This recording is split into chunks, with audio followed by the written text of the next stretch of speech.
Okay, TikTok. Story time part one. The story will begin with me and my siblings when we were children. So, my father is ex military. He also has presidential clearance as he's a high ranking sergeant in the military. He came out of the military as a high ranking sergeant and became a state lieutenant trooper for the state of Oklahoma.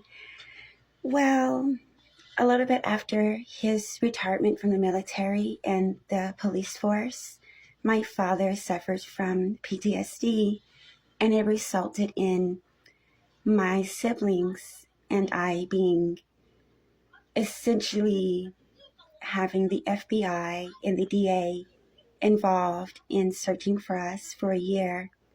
They did find us. We were living in Mexico with family members, but the reason why the FBI and DA couldn't find us is because they were thinking of my father as a black man, and it took them a year to find us because they were looking for a black man, and my father's Hispanic.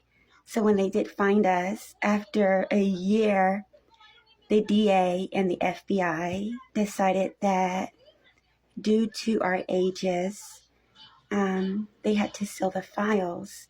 This was back before Amber Alert was around. There was no such thing.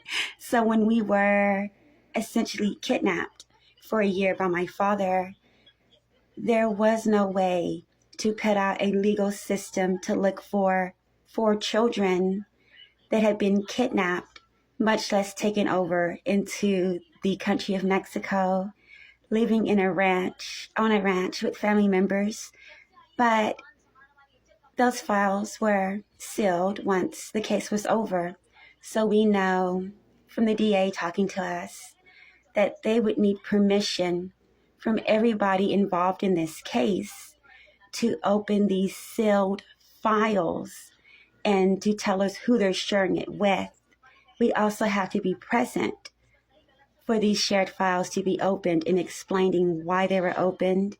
Well, a judge in Oklahoma decided to open them without permission, then use them against us in a series of events I'm going to explain to you guys through TikTok stories. So stay tuned for part 2.